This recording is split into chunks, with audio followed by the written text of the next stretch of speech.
ఈ 45 రోజులు దాదాపుగా మన పార్టీలో అయితే మోరల్లెస్ టికెట్లన్నీ మోరల్లెస్ అందరికీ కన్ఫర్మ్ అయినట్టే మోరల్లెస్. ఎందుకంటే మార్చాల్సినటువన్నీ దాదాపుగా ఇప్పుడే 99% మార్చేసినాము. ఇంకా ఏదైనా ఉంటే ఒకటో అరో ఏదో అన్నా ఉంటే అక్కడో ఇక్కడో ఏదో ఉంటే మొత్తం కలిపినా కూడా పెద్ద ఎక్కువేమి ఉండవు. కాబట్టి అందరికీ మోరల్లెస్ కన్ఫర్మే. కాబట్టి ఖచ్చితంగా పోండి, ఆర్గనైజేషన్ మీద ధ్యాస పెట్టండి. ఇంతగా ప్రతి ఇంటికి మంచి చేసి ఇదిగో ఇన్ని లక్షలు మీ ఇంట్లో మంచి జరిగింది అని చెప్పి ఏకంగా లెటర్ల రూపకంలో ఇచ్చి ఆ జరిగిన మంచిని చెప్పగలిగిన పరిస్థితి బహుశా దేశ చరిత్రలో ఏ పార్టీ కూడా తమ ఎమ్మెల్యే అభ్యర్థులకు ఇచ్చిన పరిస్థితి ఎప్పుడూ ఉండకపోవచ్చు. ఒక్క వైఎస్ఆర్ కాంగ్రెస్ పార్టీ మాత్రం మన ఎమ్మెల్యేలకు ఆ అవకాశం ఇస్తూ ఉంది.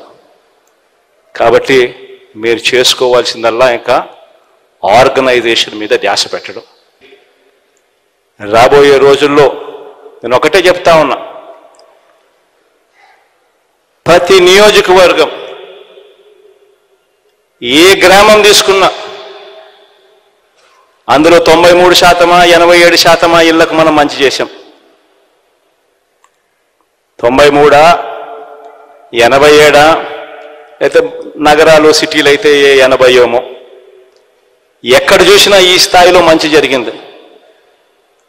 మరి 87% ఇళ్లకు మంచి జరిగితే అది ఏ నియోజకవర్గం అన్నా ఉండని, కుప్పం నుంచి ఇచ్చాపురం వరకు ఏ నియోజకవర్గం అన్నా ఉండని, ఇదే పరిస్థితి ప్రతి నియోజకవర్గంలో కూడా జరిగితే చేయగలిగినది ఏ ఇంట్లో ఎంత మంచి చేశామని ఏకంగా లెటర్లు తీసుకొని పోయి అక్క మీ ఇంట్లో ఇన్ని లక్షల రూపాయలు మంచి జరిగింది అని చెప్పి చెప్పగలుగుతా ఉన్నాం.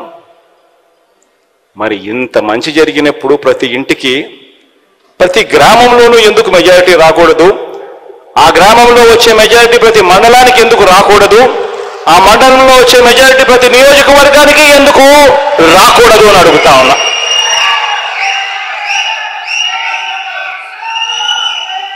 అది కుప్పమైనా సరే, ఇచ్చాపురమైనా సరే ఎందుకు జరగకూడదు అని అడుగుతా ఉన్నా. ఎస్, కొద్దో గొప్ప మన ప్రత్యర్థులు రకరకాల కాస్ట్ ఫీలింగ్స్ తీసుకొస్తారు. ఎందుకనంటే ఇక్కడ జరిగేది కాస్ట్ వార్ కాదు, ఇక్కడ జరిగేది క్లాష్ వార్. పేదవాడు బ్రతకాలి అంటే వైఎస్ఆర్ కాంగ్రెస్ పార్టీ రావాలి, పేదవాడు బాగుపడాలి అంటే వైఎస్ఆర్ కాంగ్రెస్ పార్టీ రావాలి, పేదవాడికి భవిష్యత్తు ఉండాలి అంటే వైఎస్ఆర్ కాంగ్రెస్ పార్టీ రావాలి. ఈ అంశం ప్రతి ఇంటికి కూడా వెళ్ళి చెప్పగలగాలి. ఇక నేను చేయగలిగిందంతా నేను చేశా. మీ చేతుల్లోకి ఎవ్వడు, ఏ రాజకీయ పార్టీ, ఏ రాజకీయ నాయకుడు ఎప్పుడు ఇవ్వని ఆయుధాలు మీ అందరి చేతుల్లో నేను పెట్టా.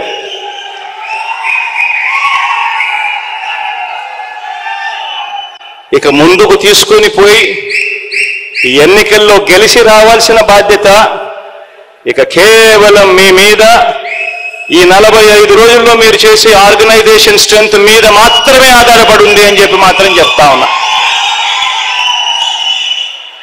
ప్రతి ఒక్కరూ కూడా రెట్టించిన ఉత్సాహంతో పోండి.